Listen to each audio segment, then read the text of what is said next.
Et voilà, bonsoir à vous tous. Très heureux de me retrouver avec vous. Il y a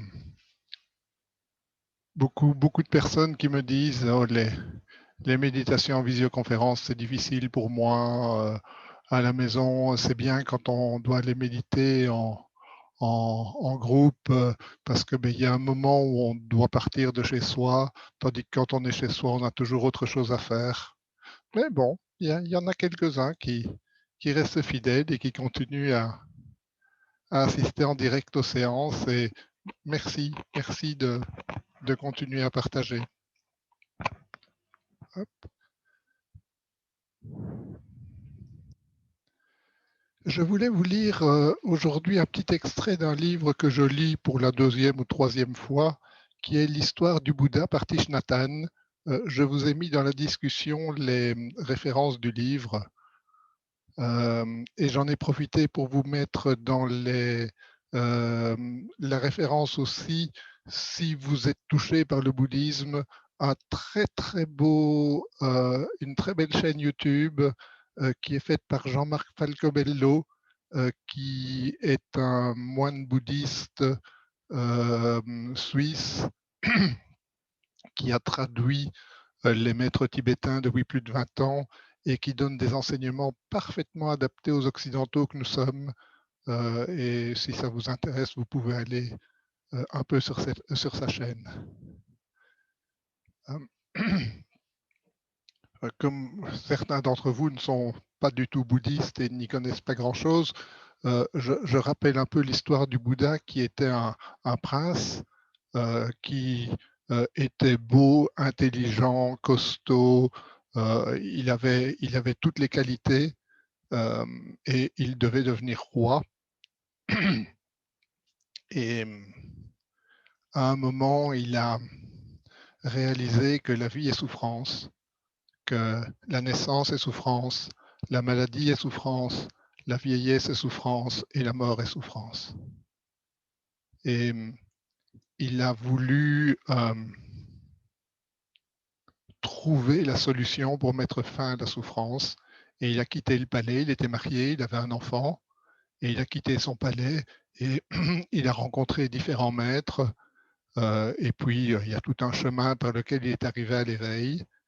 Et quand il est arrivé à l'éveil, il a, il a réalisé ce qu'il était et ce qu'était le monde. Et à partir de ce moment-là, il a commencé à enseigner ce qu'on appelle le dharma. Le dharma, c'est le chemin de ce qui est. C'est ce chemin qui permet de s'éveiller à sa véritable nature sans croire quoi que ce soit, sans adhérer à quoi que ce soit. C'est simplement on adhère à ce qui est.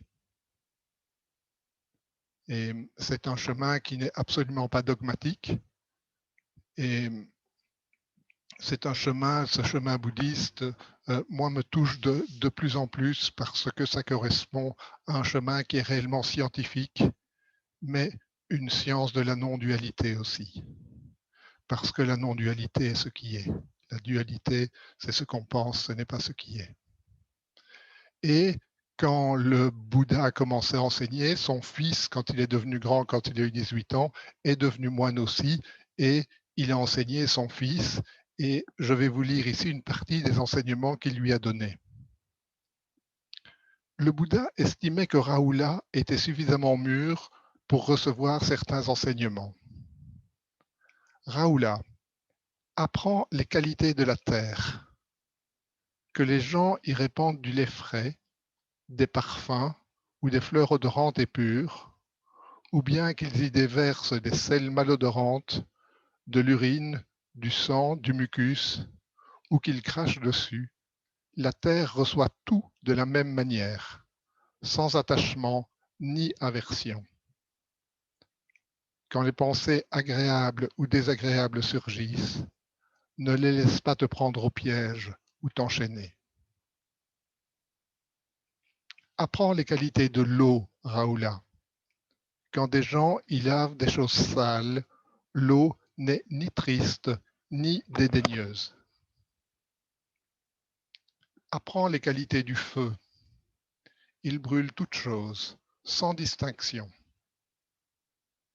Il n'y a pas de honte à consumer des substances impures. Apprends les qualités de l'air, qui charrie toutes sortes d'odeurs, qu'elles soient agréables ou méphitiques. Raoula, pratique la bonté pour faire face à la colère. La bonté a la propriété d'apporter le bonheur aux autres sans rien attendre en retour. Pratique la compassion pour vaincre la cruauté. La compassion fait disparaître la souffrance d'autrui sans esprit de profit. Pratique la joie bienveillante pour terrasser la jalousie. La joie bienveillante apparaît quand quelqu'un se réjouit du bonheur des autres et leur souhaite bien-être et succès. Pratique l'équanimité pour chasser les discriminations et l'attachement. L'équanimité est la faculté de considérer toute chose avec ouverture et d'une façon égale.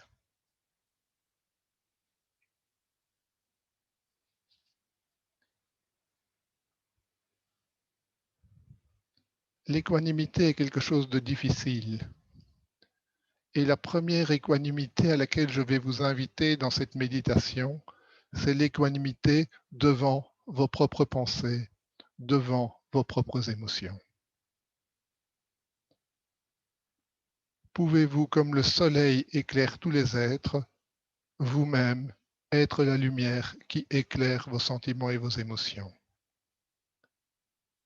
Les laisser apparaître et voir que les émotions qui entraînent des émotions sont toujours des émotions. Et l'espace que vous êtes, lui, est équanime et peut accueillir cela.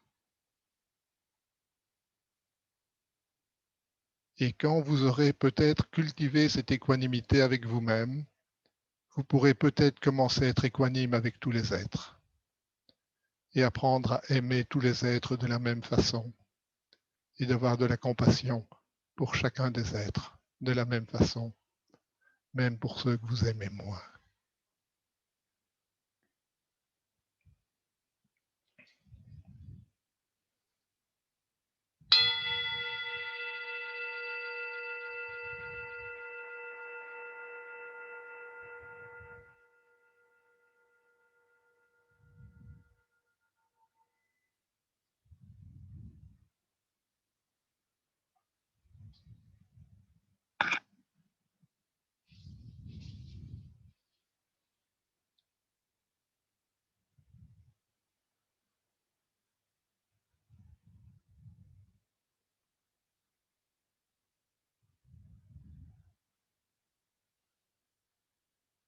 Juste ouvrir l'espace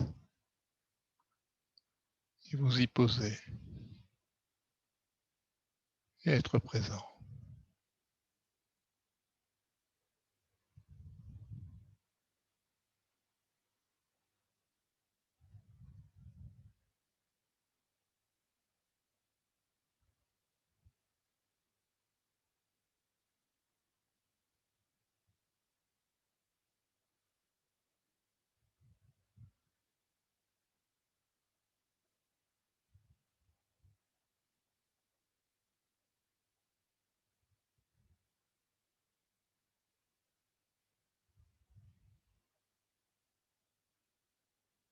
Et juste sans effort,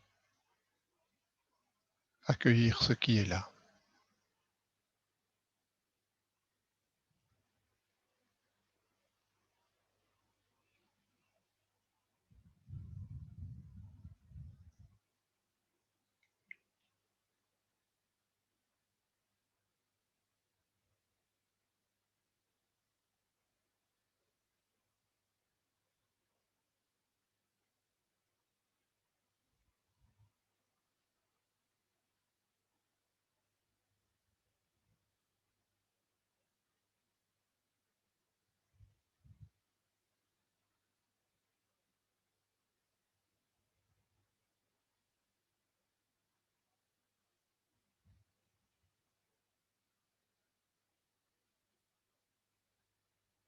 Et peut-être vous ancrer aux sensations de la respiration qui sont toujours là dans l'instant.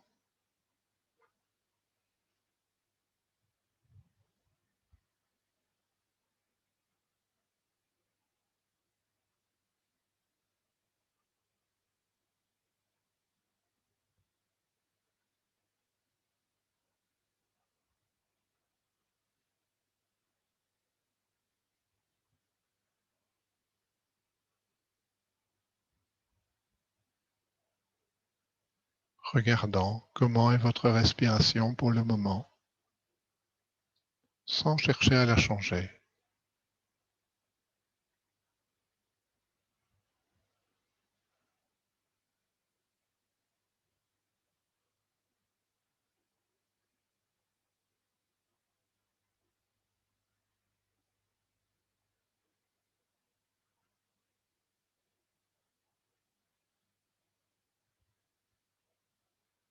Reconnaissant si c'est facile ou difficile pour vous de porter l'attention sur la respiration.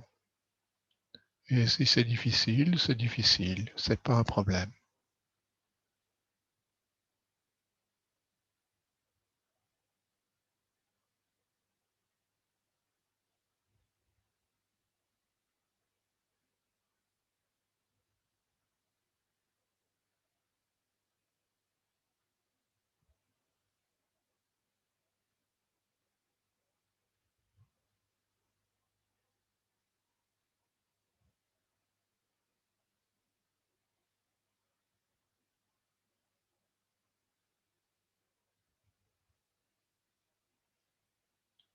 Juste avec une douce bienveillance pour vous-même, vous accueillir comme vous êtes, là, maintenant.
Et chaque fois que vous reconnaissez que votre esprit est agité,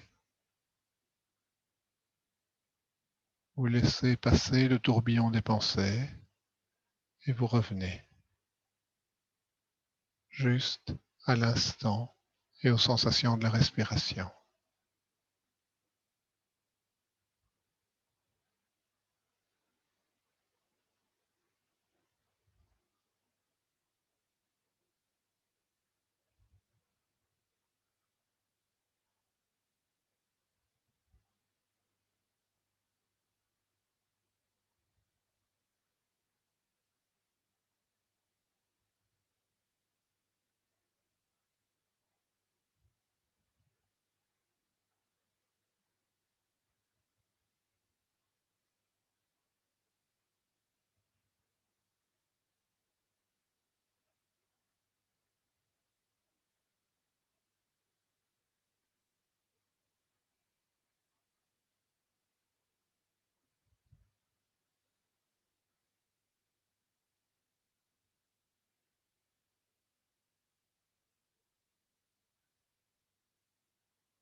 Et voyez que les pensées se succèdent et se succèdent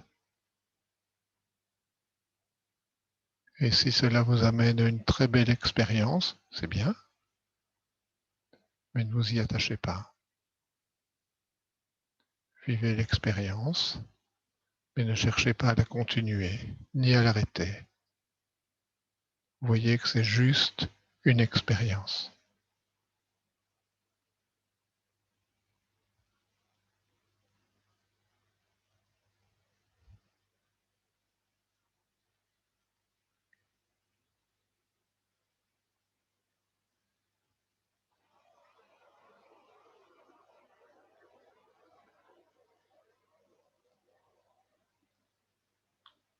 Les belles expériences peuvent être des signes que vous approfondissez votre méditation.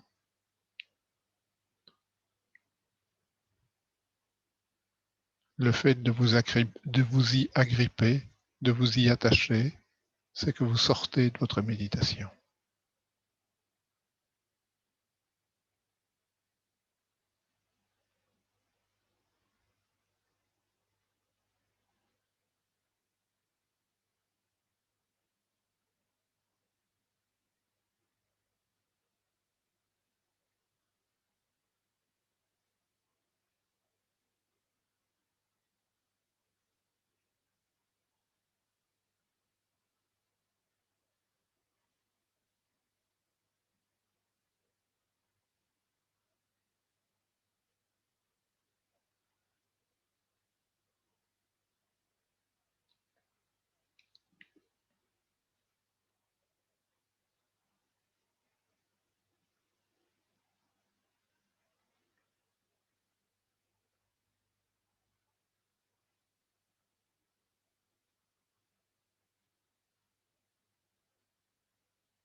Et s'il y a des pensées ou des sentiments, des émotions que vous n'aimez pas, c'est juste que vous ne les aimez pas, c'est tout.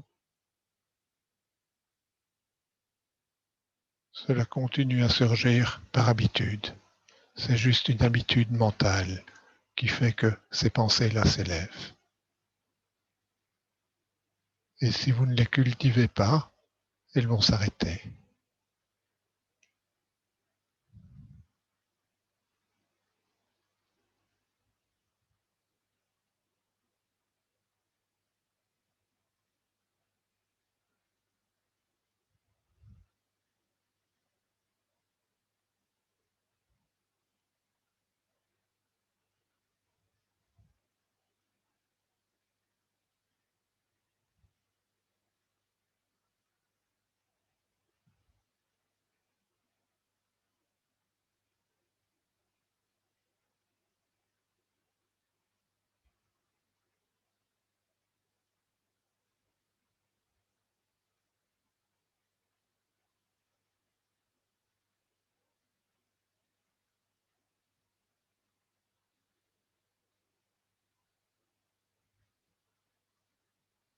Et en continuant à pratiquer ainsi, tout ce qui obstrue votre vision,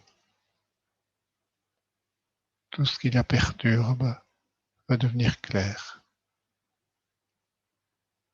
Pas toujours tout de suite.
Et vous revenez toujours aux sensations de la respiration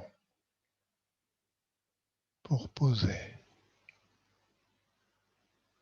Et juste habituer votre esprit à être paisible, à être dans un mouvement moindre.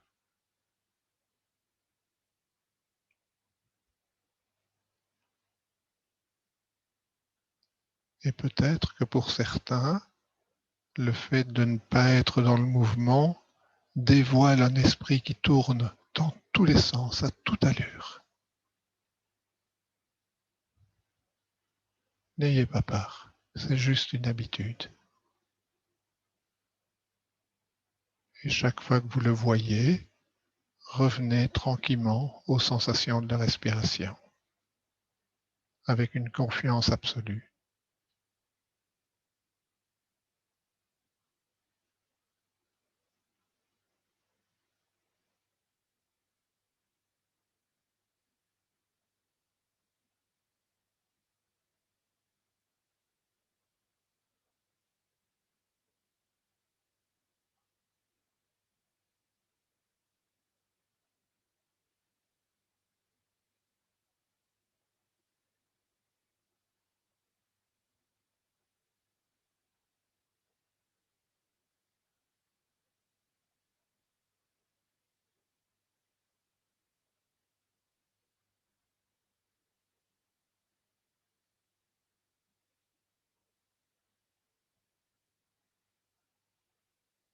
Et petit à petit, si vous pratiquez cela, vous verrez de mieux en mieux les émotions qui se lèvent.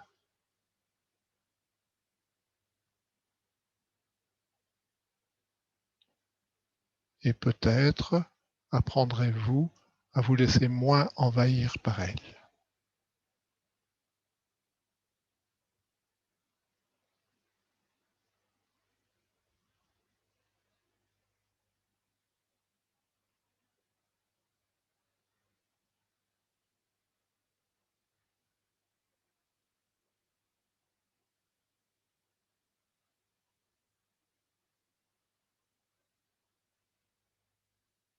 Peut-être parviendrez-vous à cet esprit équanime qui peut accueillir de la même façon toutes les émotions et toutes les expériences qui se lèvent.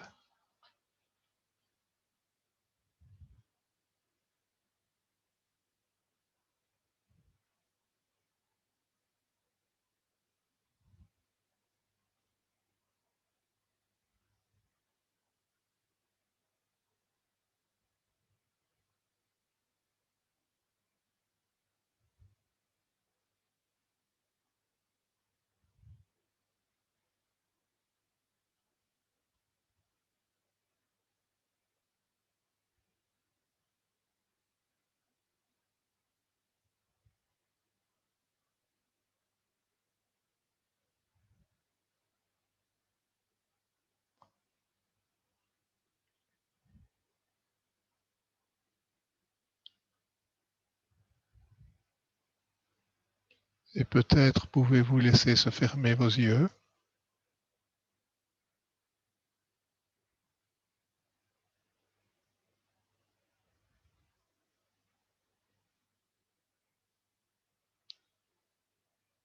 et porter attention sur les sons qui remplissent l'espace où vous êtes.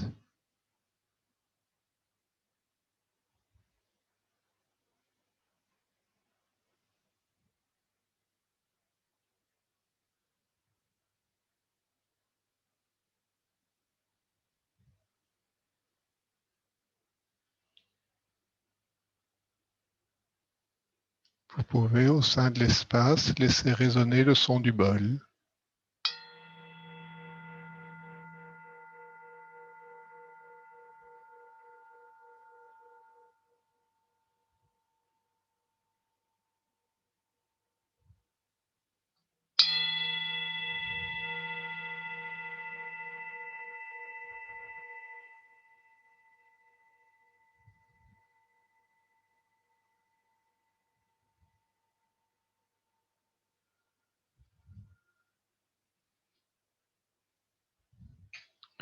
L'espace que vous êtes accueille de façon tout à fait équanime le son du bol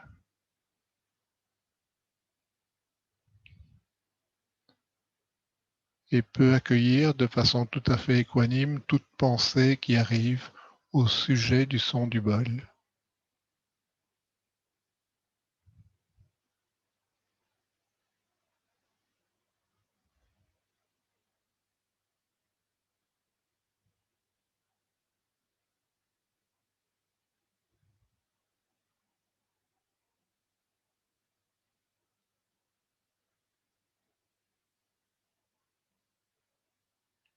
Pouvez-vous accueillir avec la même équanimité tous les sons qui apparaissent?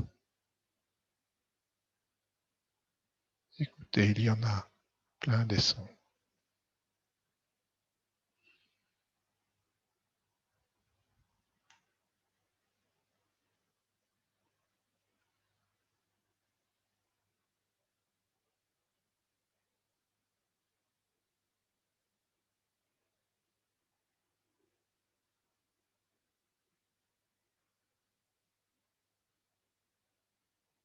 Il y a peut-être les sons de la ville, de la circulation,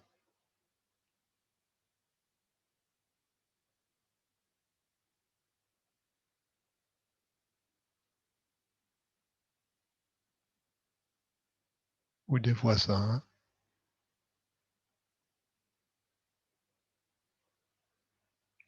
ou les sons de la campagne, les oiseaux, le vent.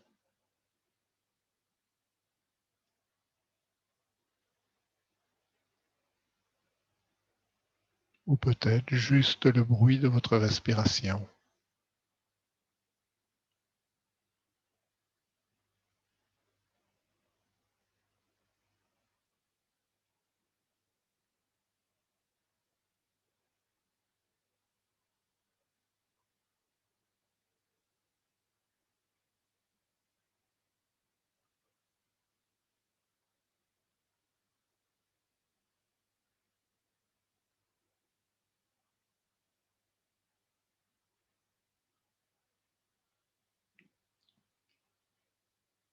Sans aucun effort et sans aucun choix, vous accueillez tous les sons qui sont là.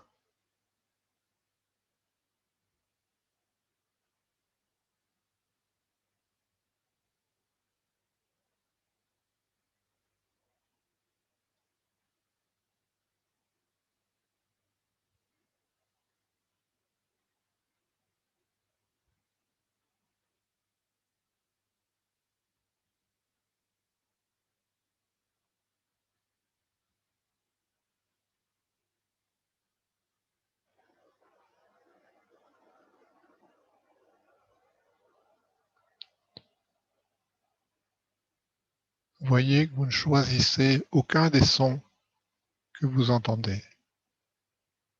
Ils se produisent.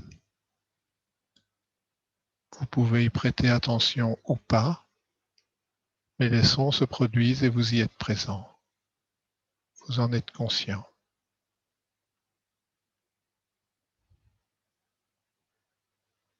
Vous ne pouvez pas faire de tri. Par rapport au son, vous êtes totalement équanime.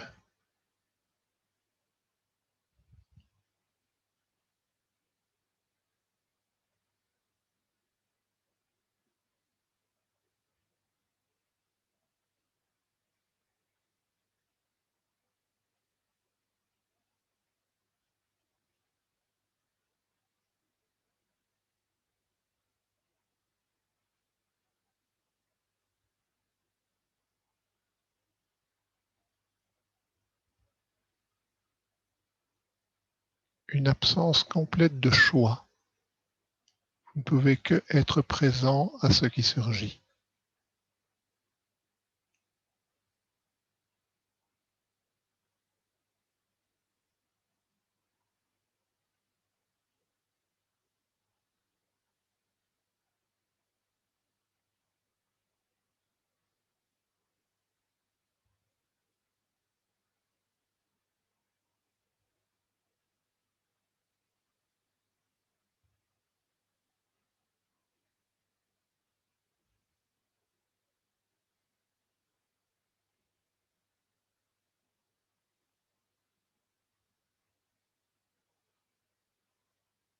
Mais les sons vont faire réagir votre mental et vous allez percevoir une pensée, un jugement, un avis.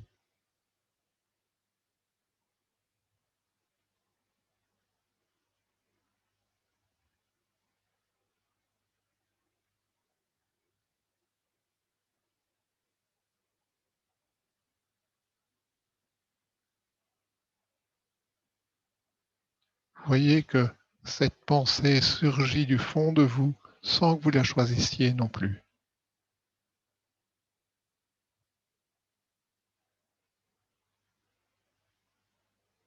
Et pouvez-vous cette pensée l'accueillir de façon équanime, comme vous accueillez les sons.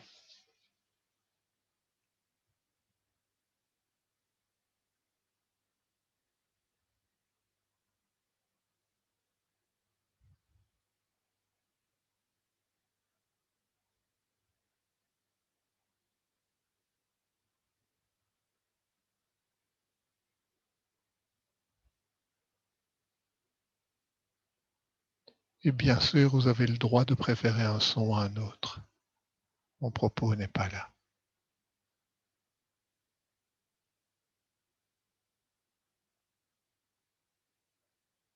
Mais ouvrez votre esprit à ce droit que vous avez. Ne vous rétrécissez pas.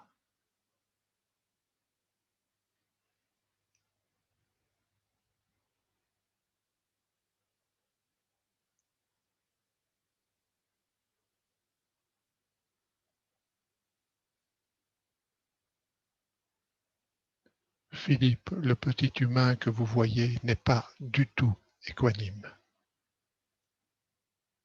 Il est partiel.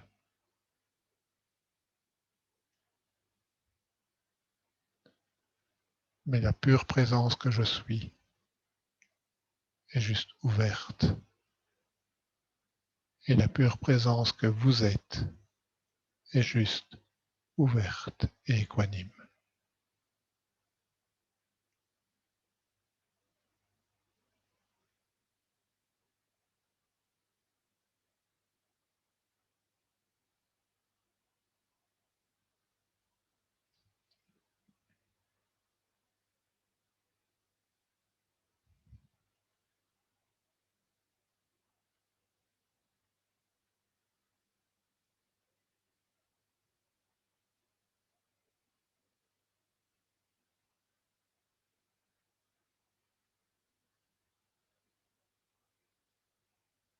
Voyez tous ces sons qui apparaissent et disparaissent au sein de votre esprit.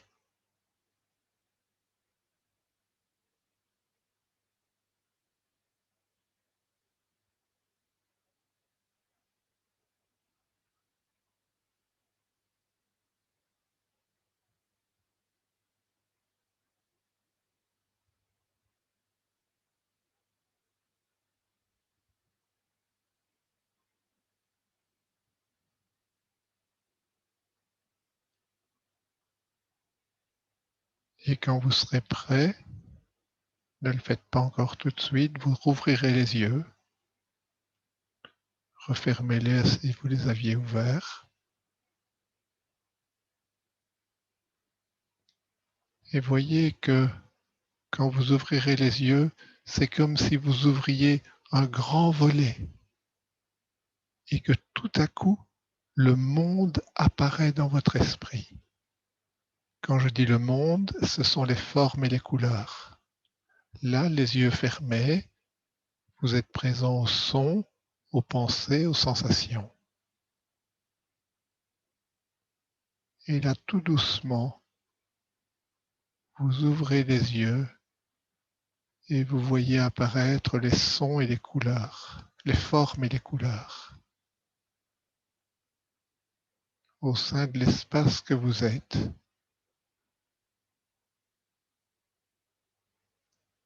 Des formes et des couleurs apparaissent sans que vous les ayez choisies.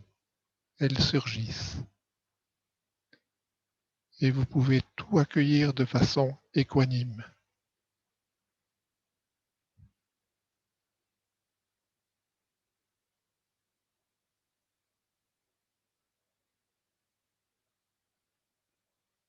l'espace de votre conscience est suffisamment vaste pour accueillir les sensations, les sons, les formes, les couleurs et les pensées.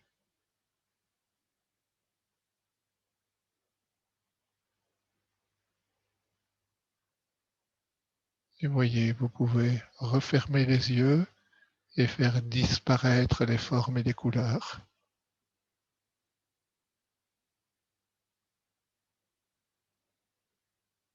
Mais est-ce que vous avez fait disparaître l'espace que vous êtes? Ou au sein de l'espace, des sons surgissent-ils toujours?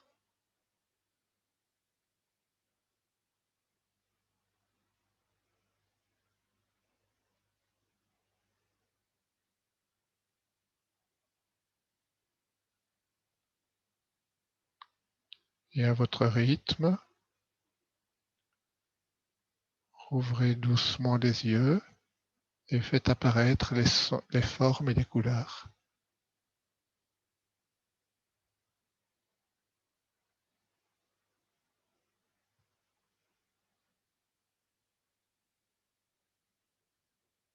Et peut-être qu'en même temps, des pensées apparaissent.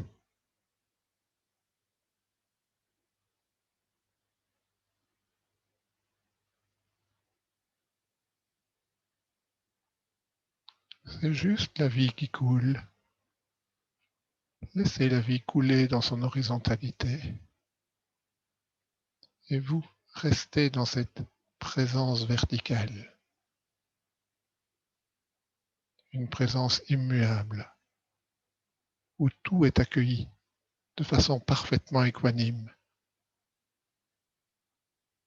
y compris votre propre personnalité, qui est émouvante et fait partie de cette horizontalité, y compris votre petite apparence que vous pouvez voir là sur l'écran, qui est mouvante et qui fait partie de l'horizontalité.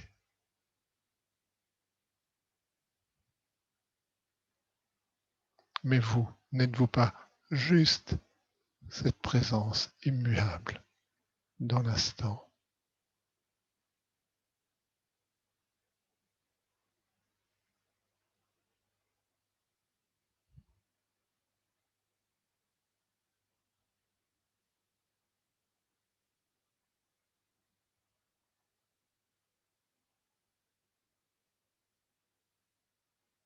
Et peut-être que quand vous aurez trouvé ce chemin-là, spontanément, votre cœur va s'ouvrir. Ou peut-être est-ce que parce que votre cœur s'est ouvert, vous avez trouvé cette verticalité.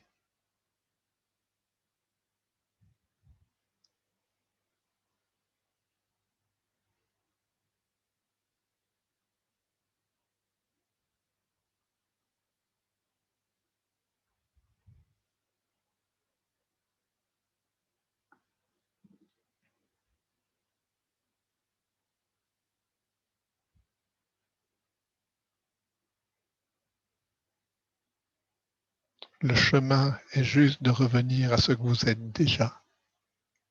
Donc il n'y a pas de chemin.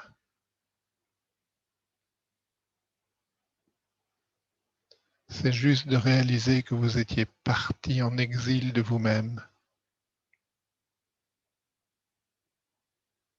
Et cet exil de vous-même est juste une pensée. Et si vous éclairez votre esprit en méditant, vous verrez que vous n'avez jamais rien quitté, que vous êtes juste là, ouvert et équanime. Respirez, détendez-vous, vous êtes à la maison.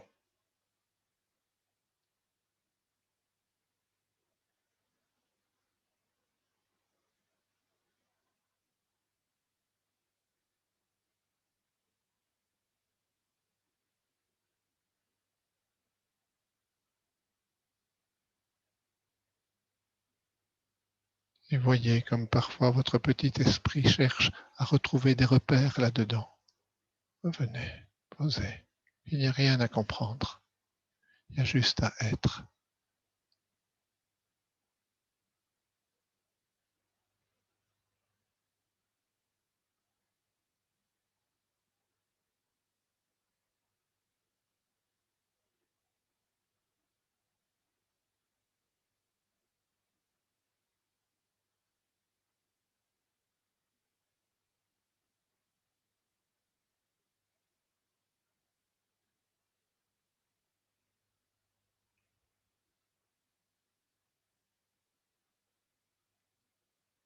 Vous êtes déjà pourvu depuis toujours de toutes les qualités.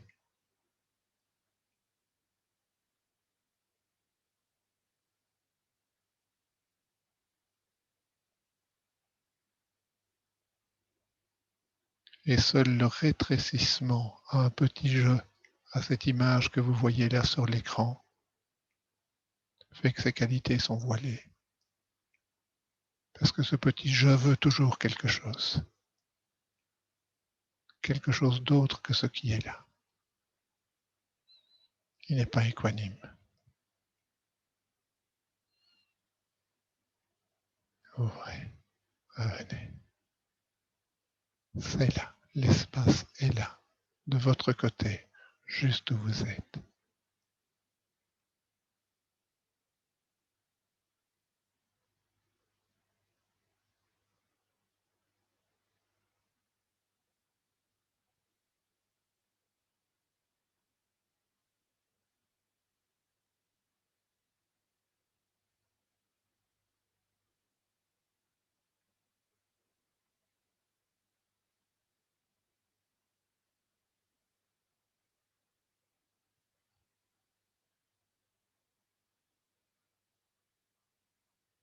Et en cette avant-veille de Pâques, ceci est une vraie mort à soi-même.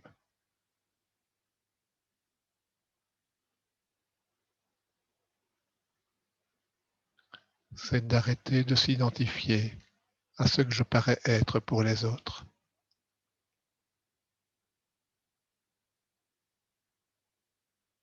Et d'oser ressusciter à cet pur espace, à cette pure présence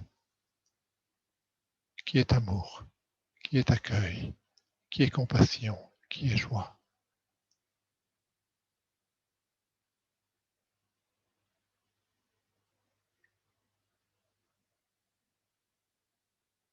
Vraiment, je vous invite de tout mon cœur à oser cette résurrection à vous-même.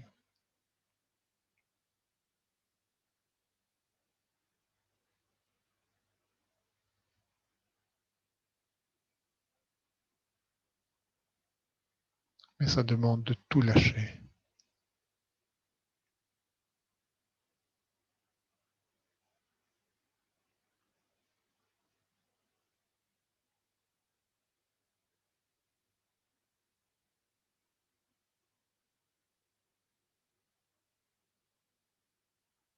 D'oser reconnaître cette pureté qui est là, présente.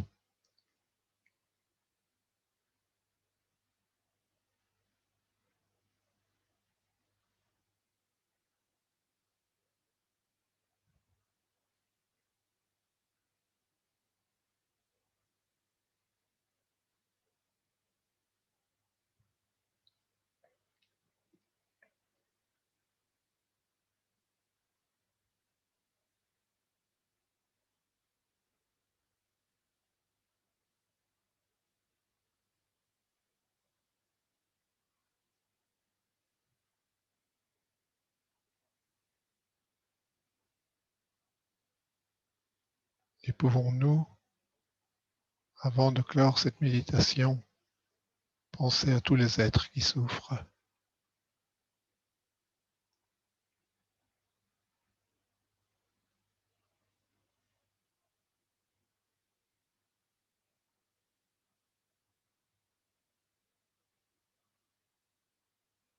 vraiment ressentir leur souffrance avec une compassion infinie.